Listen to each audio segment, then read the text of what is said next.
Greetings! Isang pagbati na puno ng kaalaman. In the past lectures, we were able to identify the stresses caused by different loads acting on members individually. At this point in time, it's good to ask ourselves, what if all these loads occurred all at the same time on the same member? This is our lecture on combined loadings. Now, before we begin our discussion, it's important for us to be able to recall the different types of loads that we have learned. First is your axial stress, which is a type of normal stress, sigma, which is equal to P over A. The second type of stress that we have learned is your torsional shear stress, tau equals TC over J. Our third type of stress is flexural fiber stress. Sigma is equal to My over I. And finally, the transverse shear stress tau equals VQ over IT. Now remember that P, T, M, and V are all internal forces and moments. And also, please remember that axial stress and flexural fiber stress are normal stresses, while torsional shear stress and your transverse shear stress are types of shear stress.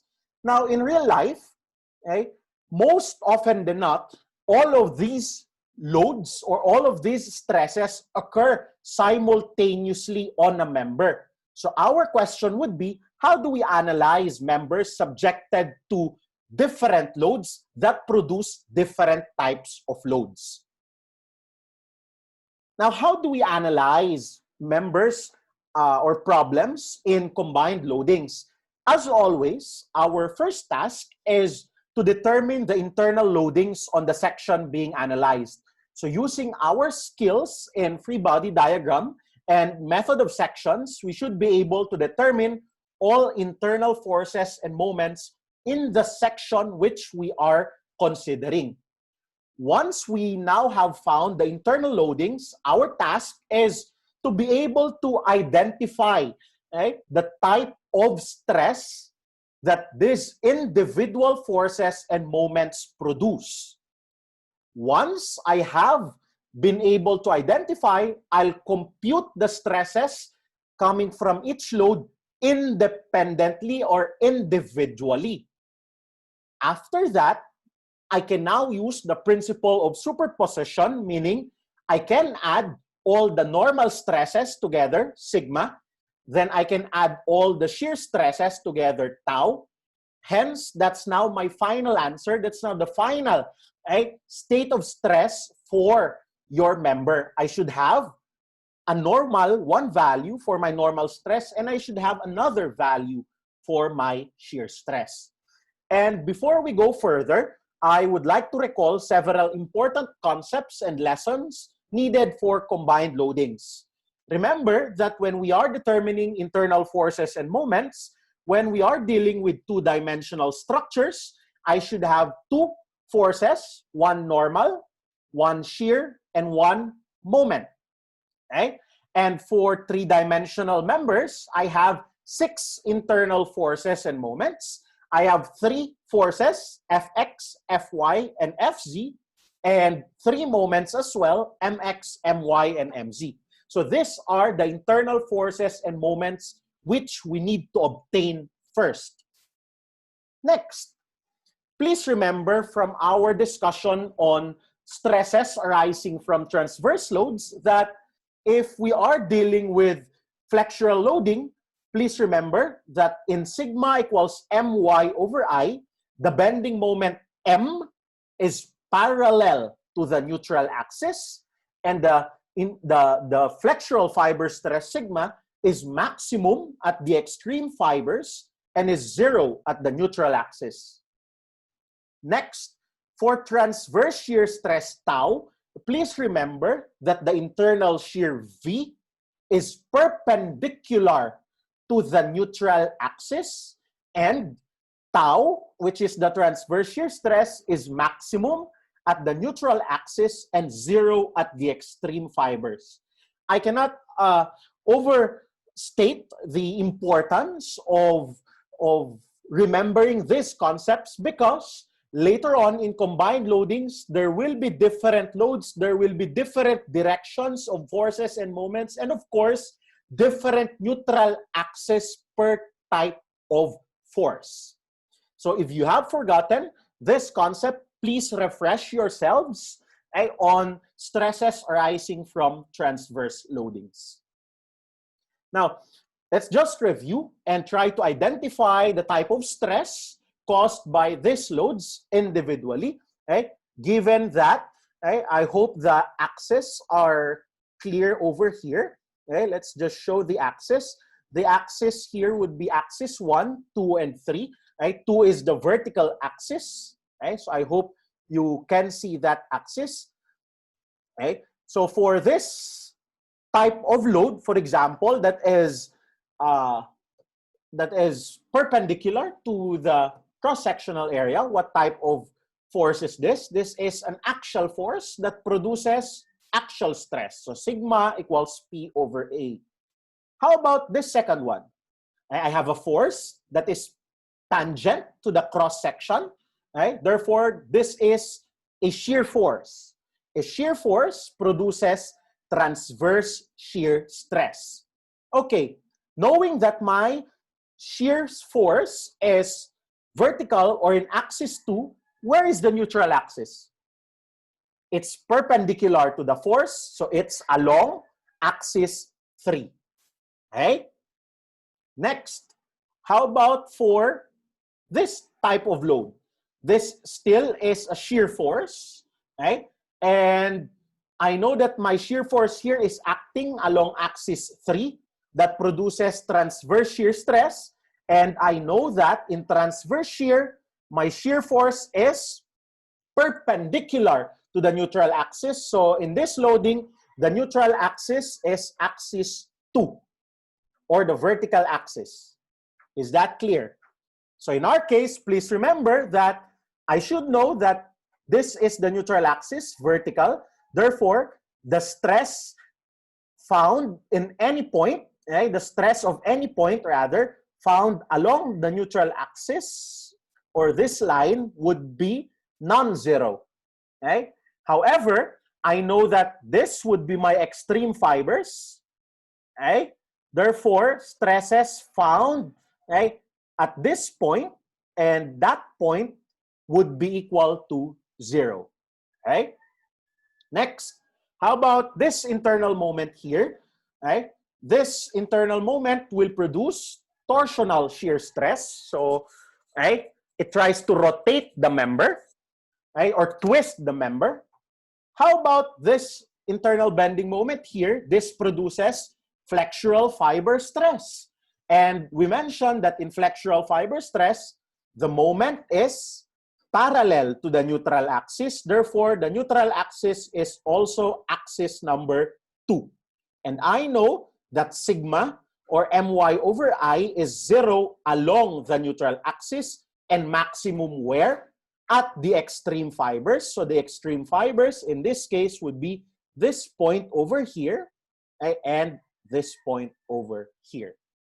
And finally, for this type of loading, this is still an internal bending moment that produces flexural fiber stress, but the neutral axis is now parallel still to the load or the moment, axis number 3.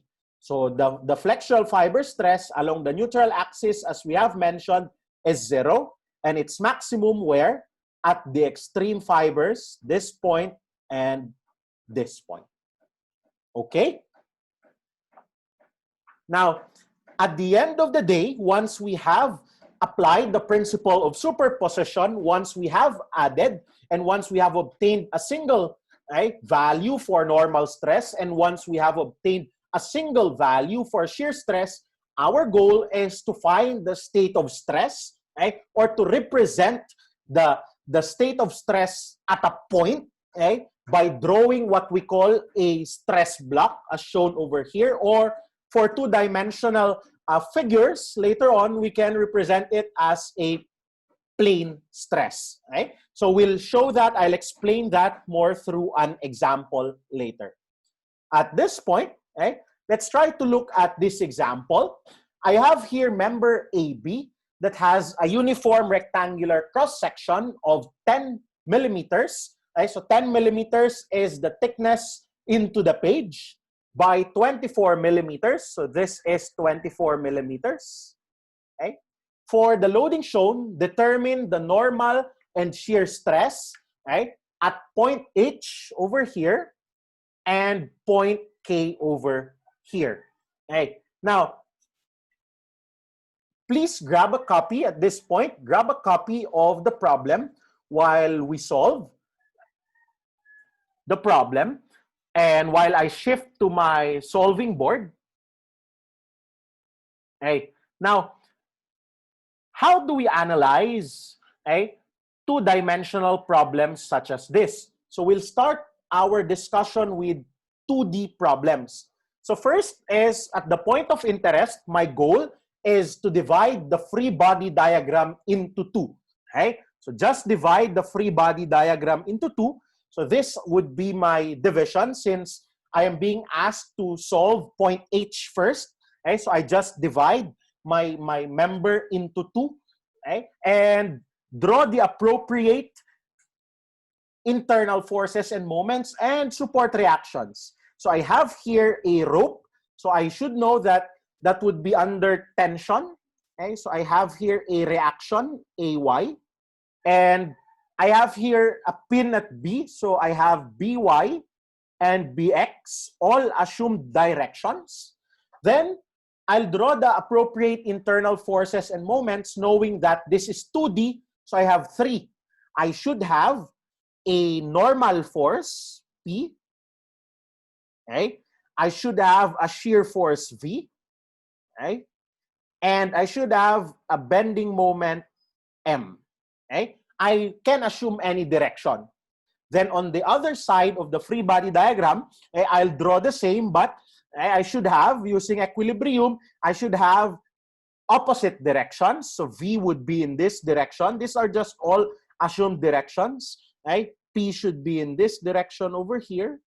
Right? And M in this direction over here. Body diagram do I select? I always encourage my students to select a free body diagram wherein there is no need to solve for any support reaction. Meaning, right, since I have two choices of free body diagrams over here, I'll pick a portion wherein there's no support reaction needed to be solved. So which of these two figures do I not need to solve support reactions? Actually, there is none. Right? Because if I look at the left FBD, there's a support reaction AY. At the right FBD, there's a support reaction BY and BX. So I have no choice, so I can select either. But later on, if you are given the opportunity to choose an FBD wherein there's no support reaction needed to be solved, pick that free body diagram. Right? But for this problem, we have no choice, so I'll just select. Right? I'll just select either one. Right? That should not be an issue. Right? And in this case, I'll try to select. Right?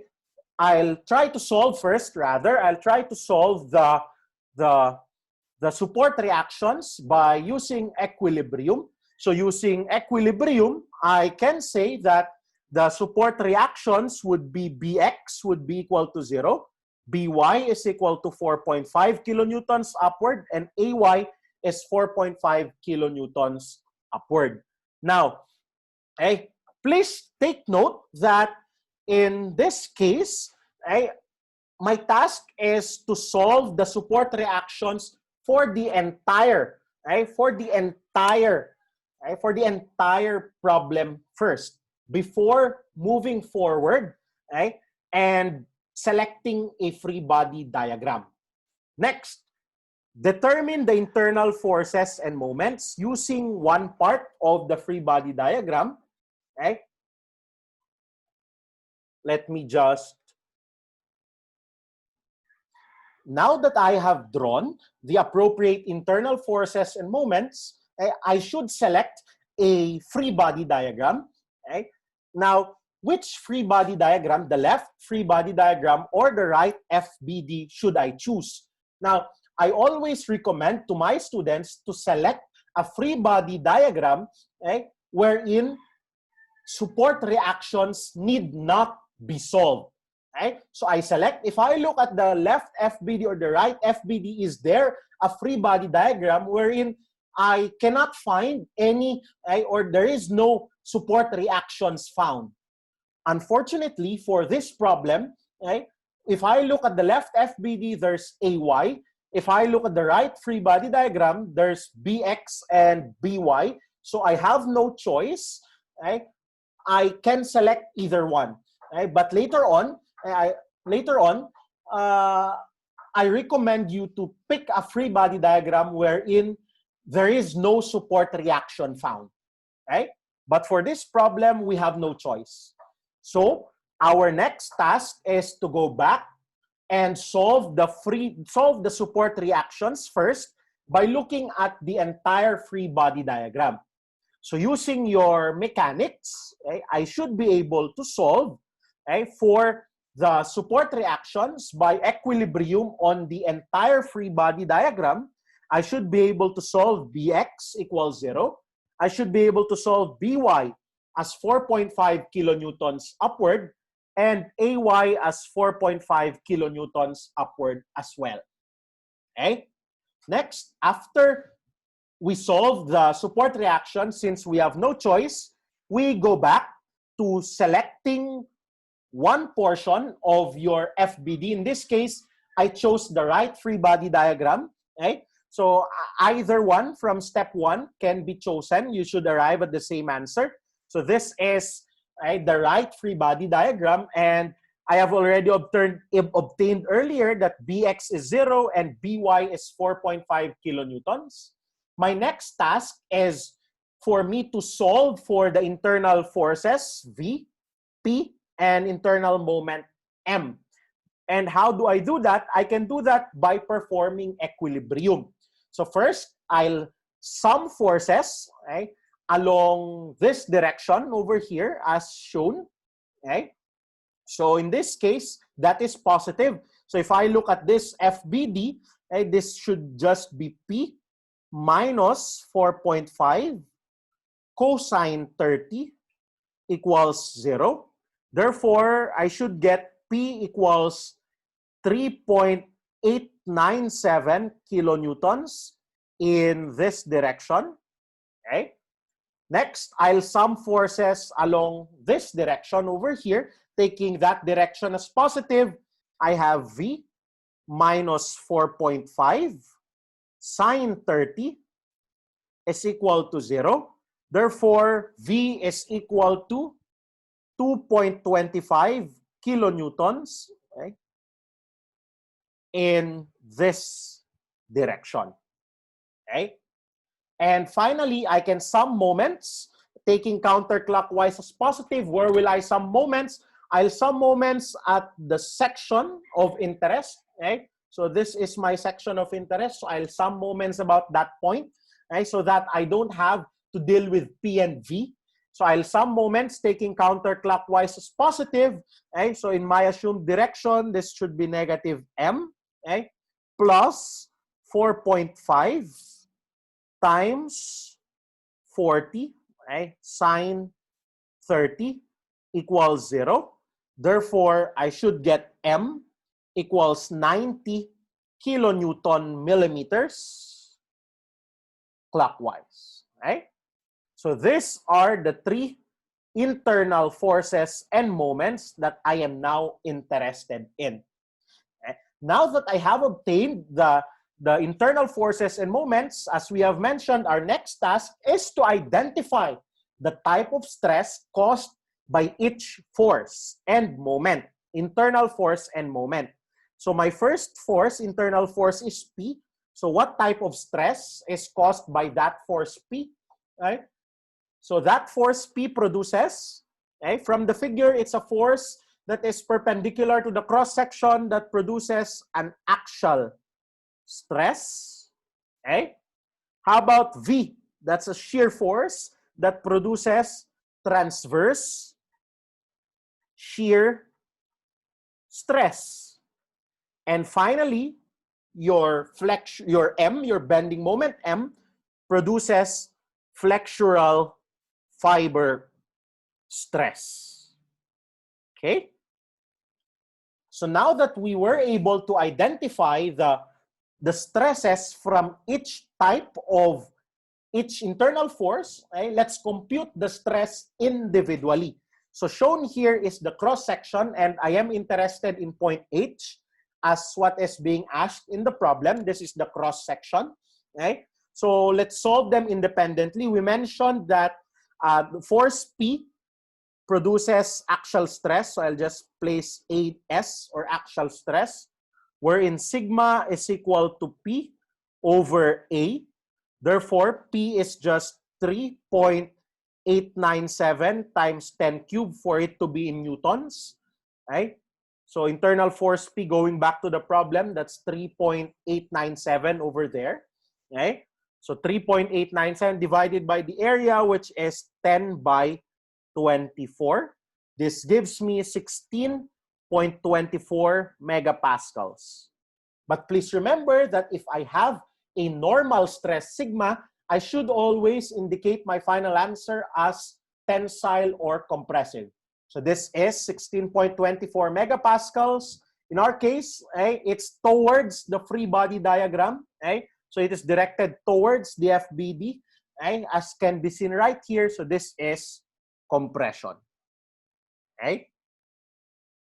Next, how about your shear force V? So your shear force V, as we have mentioned, produces transverse shear stress, and transverse shear stress formula tau is equal to VQ over IT, and V, as mentioned in the problem, or the internal shear force V, is 2.25 times 10 cubed for it to be newtons. Next, Q. Again, how do I determine Q?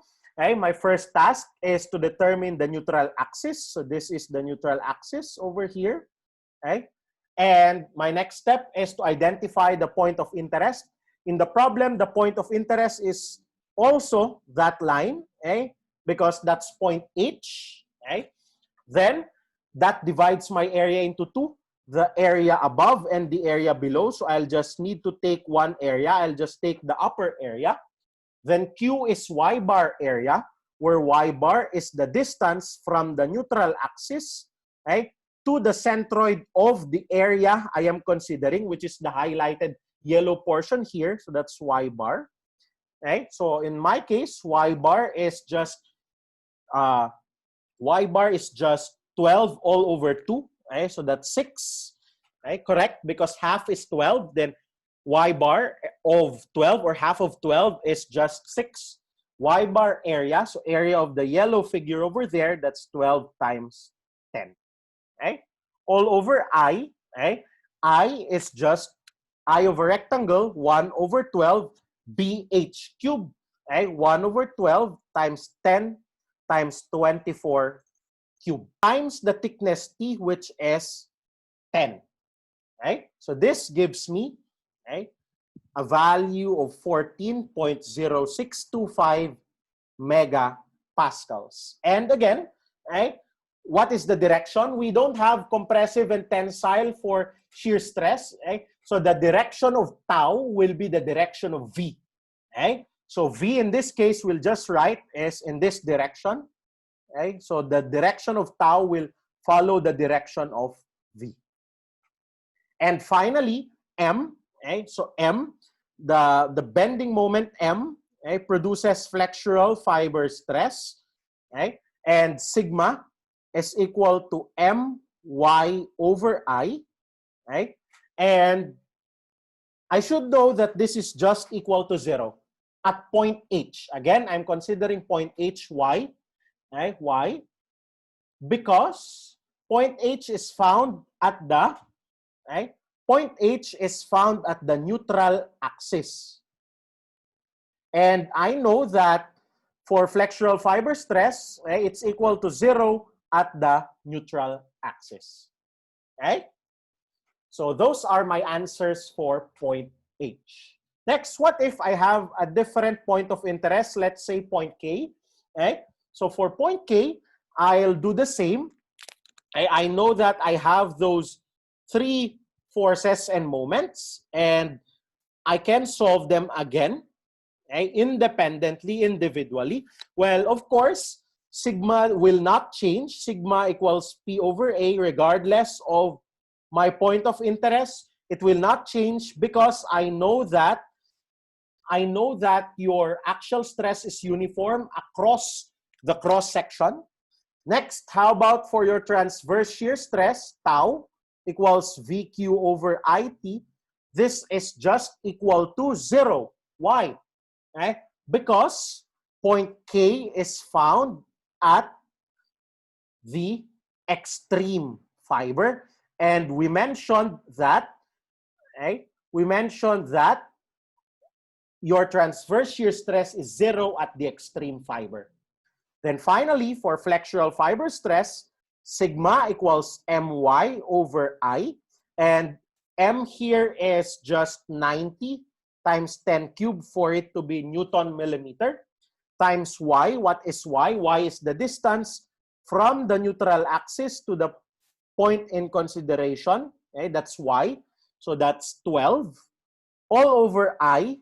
Right? 1 over 12 BH cubed, 10 times 24 cubed. This should give me 93.75 megapascals. And this is a normal stress. So my final answer should have compression or tension going back to the figure. Okay? So since the direction, so let's look at this free body diagram. My correct direction is clockwise. And point K is found here, right? So using your skills, okay, internal bending moment, right? It is mentioned that it's clockwise. So my fingers, right, are in point K. So if I place my finger at the cross section, my palm would be at the other end, while my fingers would be at point K. So that point K is in compression. Okay. There. Okay? And finally, my last task is to combine the normal stresses together and combine all the shear stresses together. So at point H, right, sigma is, I'll just add all sigma, 16.24 compression plus 0 will give me 16.24 megapascals compression. And tau, I only have one tau, 14.0625. So tau is 14.0625 megapascals. I'll just copy that direction. Okay. Next, how about for point K? Right? Sigma is, I'll add sigma. I have 16.24 compression and 93.75 compression. So that's additive. Okay? So please remember, if one is tension, one is compression, you subtract. But both compression, so that's additive. Okay? I should have 100, if I add those two sigmas, 109.99 megapascals still in compression. And tau, I don't have any value of tau, it's 0. So these are now my final answers for point H and point K. How about for the state of stress? So my task now is to draw the state of stress at point H and point K. And how do we do that? Okay. So knowing that, let's try to solve point H first. Okay, so for point H, I know that this is point H over here. Okay, so my goal is to just draw a square there at point H and draw the results. Okay, I know that as mentioned in the problem. Okay, so look at this figure over here. Okay, so I know that sigma is 16.24 compression. So this is 16.24. Okay. Then I have tau, which is 14.0625 in that direction, okay, downward. Okay, so this is 14.0625. Okay, so what I'll do is I'll isolate that square and I'll just fill up the side wherein one side of the square which I solved In this case, it's this side. So let's look at this figure here. Okay? It's this side over here. Okay? So meaning what I did is I just zoomed in at this square over here, and I know that I solved on this side. This is 16.24. Okay? And on this side, I know that I obtained 14.0625. But to complete the state of stress, this is not in equilibrium. On the other side, if I have 16.24 there, I should also have 16.24 here, okay, for it to be in equilibrium. And similarly, for my shear force here, shear stress, okay, tau, right? Well, it's downward, slanting downward in this, right, direction. Therefore, on the other side of the square, it should be upward for it to be equal to 0. Same magnitude, of course, 14.0625. This is now my final answer. Next, how about for point K? Going to the next figure for point K, in our problem, I have a sigma 109.99 and tau is 0, so I don't draw anything. Then I just maximize, I just magnify rather. I magnify point K, okay, and this is the magnified version. And I'm just solving one side of the square, okay, wherein I'll copy 109.99. I don't have any tau, okay, but for it to be in equilibrium, whatever is on that side, it should also be found on the other side, but in the opposite direction, 109.99. These are now my final answers. Okay?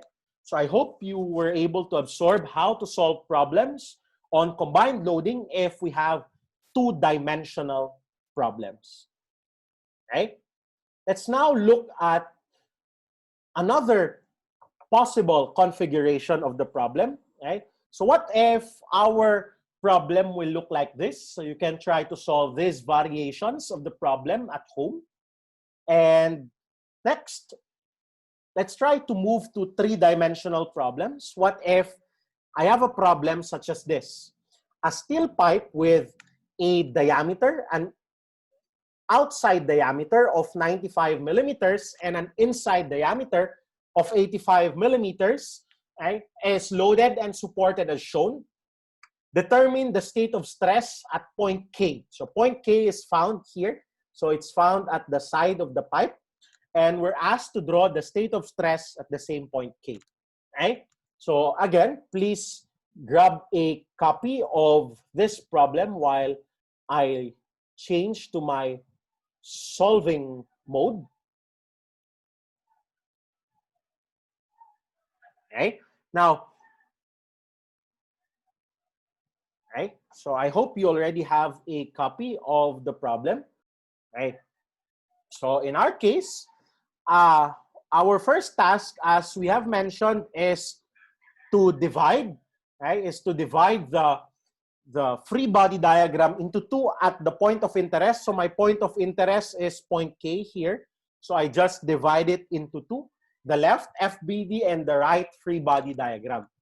Then, as I have mentioned, we just select one FBD and as much as possible, select a free body diagram wherein we don't need to solve any support reaction or wherein I don't find any support reaction at the free body diagram. Okay? So in our case, that's the left FBD because the right FBD, we have support reactions. Okay? So I'll just select the left free body diagram, meaning I don't need to solve any support reactions. Then I will draw at the cut section. I know this is a three-dimensional figure, so I'll draw the internal forces and moments. And again, it is best to assume all internal forces and moments in the positive direction. Okay? So these are my positive axes over here. Okay? So I'll assume Fx, Fy, Fz, Mx, My, Mz all in the positive direction. It's the easiest way. Okay? So this is 3D, so I have 6. Okay? I have 6 internal forces and moments. Okay, so our next step is to determine the internal forces and moments. by performing our 6 equilibrium equations on the free body diagram shown in the screen. So what I can do is, this should just be Fx minus 14 equals 0. Therefore, Fx is equal to 14 kilonewtons in the positive x direction. Then I can sum forces along y. Fy minus 10 equals 0. Therefore, Fy is equal to 10 kilonewtons, in the positive y direction. And finally, for last summation of forces, Fz, minus 7 is equal to 0. Therefore, I have Fz equals 7 kilonewtons. Next, I can sum moments,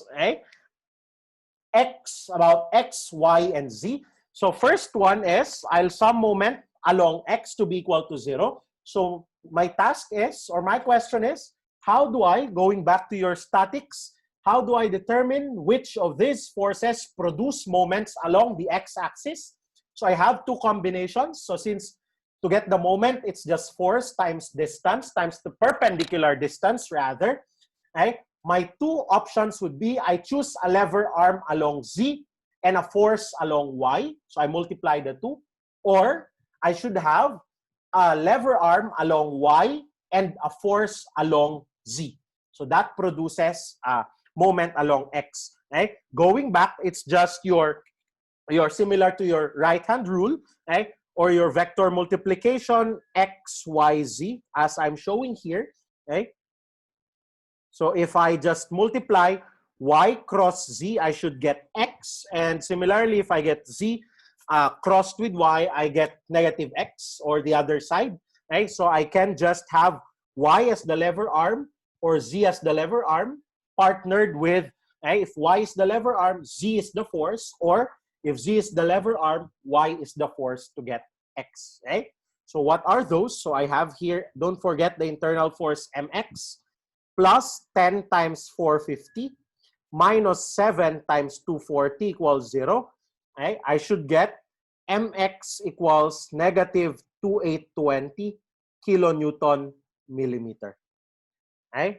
Next, my. So how about my? So if I want moments along y, so what I'll do is I'll just take I'll just take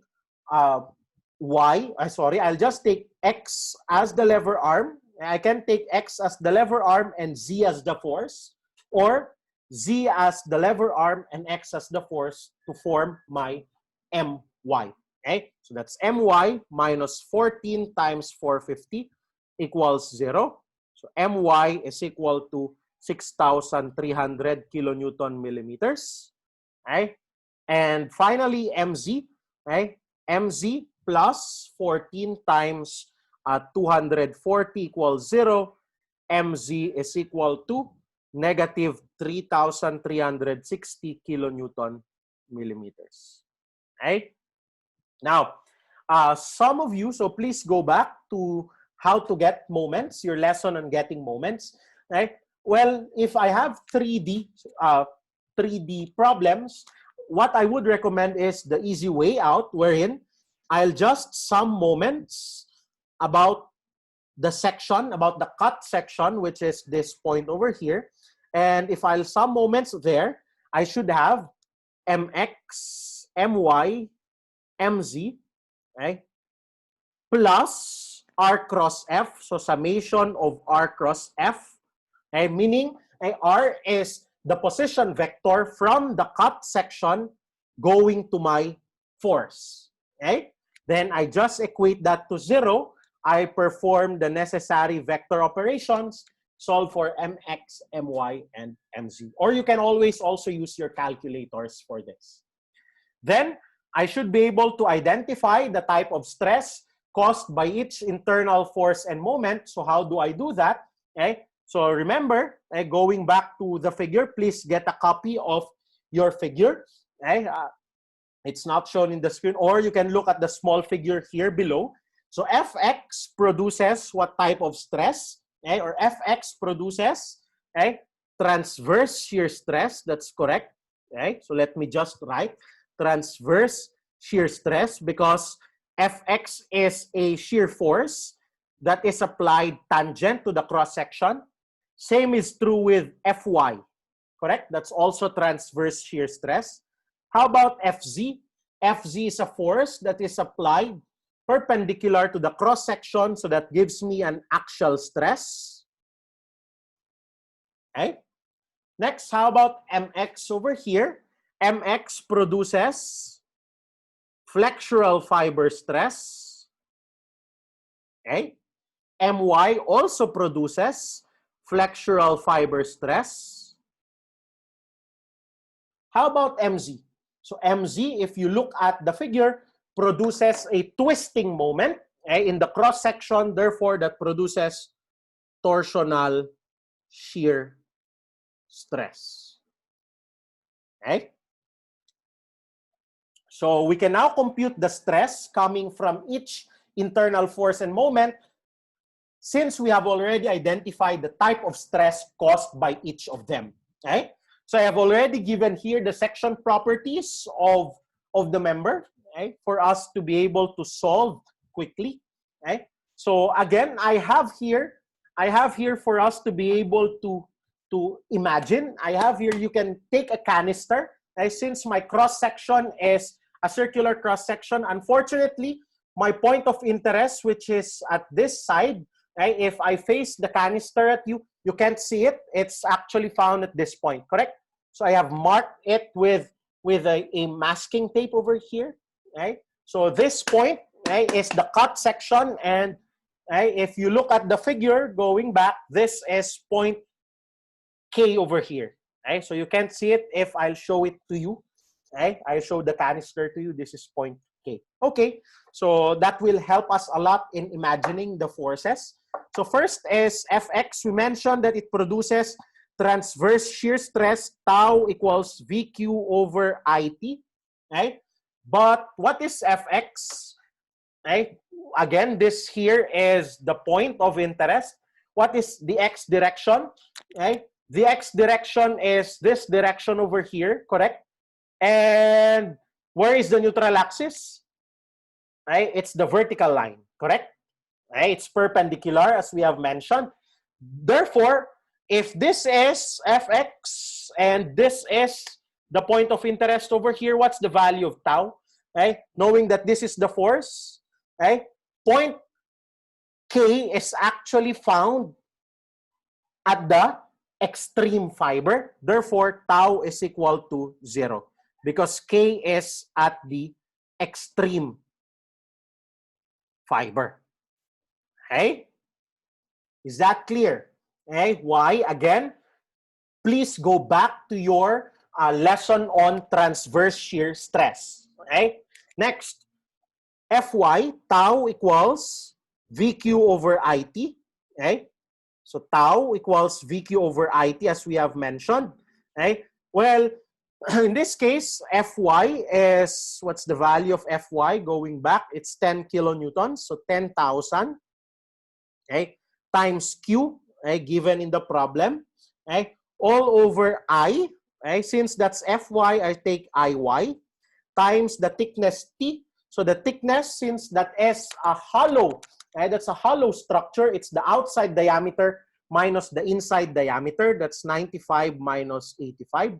I should get 14.118 megapascals. Okay? And again, that's a transverse shear stress.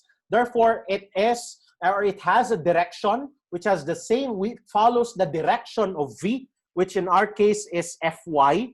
So Fy, the direction is, I got a positive answer. So positive Fy direction, upward. Okay? So that's upward. Okay? Like so. Okay? So again, why do I know that it is a non-zero value? Because again, going back to your canister, I know that point K is here at this point, and I know that Fy is in this direction. So where is my neutral axis? It's perpendicular. So point K is now found at the neutral axis of Fy. Okay? So it's non-zero. Next, how about Fz? Fz is, we mentioned, axial stress. So sigma is equal to, right? Sigma is equal to P over A. Okay? So my internal force is, going back to the problem, 7 kilonewtons. That's 7,000 newtons divided by the cross-sectional area. I should get 4.951 megapascals. Since that's sigma, I should have tension or compression. So going back, you got a positive answer, meaning it's in the positive direction. Kindly look at the figure. The positive direction is towards, okay, towards the section. So therefore, that's compression in our case. Okay? Next, how about mx? We mentioned that mx is or produces flexural fiber stress my over I. And let's see, okay? So mx, going back to your figure over here, okay? Again, and look, taking your canister, this is point K, not shown in the figure, okay? Or you can't see in the camera, rather, okay? Just try to imagine. And let's say mx is, okay, is it positive or negative? Negative direction. You got a negative answer over here. Okay? So negative. So instead of the positive direction, which is this direction, right? It's negative. So it's in that direction or the opposite direction. And negative x-axis. And look at that. Where is point K? Point K is found, again, the flexure, the bending moment is parallel to the neutral axis. And point K passes through the neutral axis, and your flexural fiber stress is 0 at the neutral axis. Therefore, this is 0 because K is at the neutral axis. Okay? Next, My. Okay? Sigma is equal to My over I. Okay? This is 6,300 times 10 cubed. Okay? Times, again, Y is the distance from the center, right? In our case, to the point of interest. So that's half of the outside diameter. So that's 95 all over 2. Okay? All over IY. I should get 208.42 megapascals. Is it tension or compression? Let's look. Go back to the problem. My is 6,300 in the positive direction. Again, canister, point K. My is the positive direction. Okay, so it's upward in this case. So place your right hand on the section, and this is point K. This is point K. So my palm is found at this is point K over here. Right? So you can't see it at the back. Point K is at the back. Right? So I'll just place my right hand since over that section, knowing that My is upward. My palm is found at point K. Right? Therefore, it's under tension. And obviously, it's non-zero because My is vertical. Therefore, my neutral axis is also the vertical direction. So point K is actually an extreme fiber. Right? Therefore, it's, in this case, tension. Okay? And finally, Mz produces tau, right, equals Tc over J. Right? So this is 3,360 times 10 cubed for it to be Newton millimeter. C is again half of the outside diameter since point K is the point of interest. Right? All over J, right? Which is just 55.579 megapascals. But this is tau, so what direction? We mentioned that the direction of tau follows the direction of the internal shear force. In our case, okay, Mz, which is negative 3,360. So look at the figure. This is point K at the back. Negative 3,360. So this is the positive direction, positive axis, okay, based on the figure. So this is negative. So the rotation is in this direction. So again, the direction of your moment would be tangent, going back to your torsion, tangent to the side. So meaning if this is point K over here and my direction for moment is this direction, therefore at that point, your force should be downward. So perpendicular to that side, or tangent to that side rather, it's either just upward or downward, right? But the rotation is in this direction, right? So going back, look at that. I'm looking at this point, so it's downward, right? Okay, therefore, there, right? Now, I can now combine all the normal stresses together, and I can combine all the shear stresses together, right? So my normal stress, I just add all the sigmas together. Okay? I have, where are my sigmas? Sigma here and sigma there, right? One is compression and one is tension, so you need to subtract, right? Such that my final answer would be 203.469 megapascals tension. And tau, I just combine all the taus together. I have 14.118 upward, 55.579 downward. And that's it, because the rest would be 0. So this is 41.461 megapascals downward. Right? So to draw that state of stress again, let me zoom in here. Right? To draw the state of stress again, I just imagine a square here at point K, and I fill up. Okay? What I have obtained, I have sigma, which is tensile, meaning it's away from the body, right? 203.469. And I have tau, which is downward, okay? Which is 41.461 megapascals, right? Therefore, if I magnify the square, I know that, right? And just redraw here, I know that I only need to fill up one side of my my square. So I have obtained, right? If you go back to your figure over here, right? If you look at this one, I have obtained only, right, this side of the, I have solved this side of the square, right? So magnifying, right? Again, I'll just copy. I have 203.469 megapascals, and I have downward force 41.461 megapascals. But to maintain equilibrium, I should have, right, on the other side, oops, it's not, right, drawn properly, right? So an opposite direction, 203.469. And since my shear is downward, I should have an upward force here for it to be equilibrium, but the same magnitude, 41.461 megapascals. So this is now our final answer.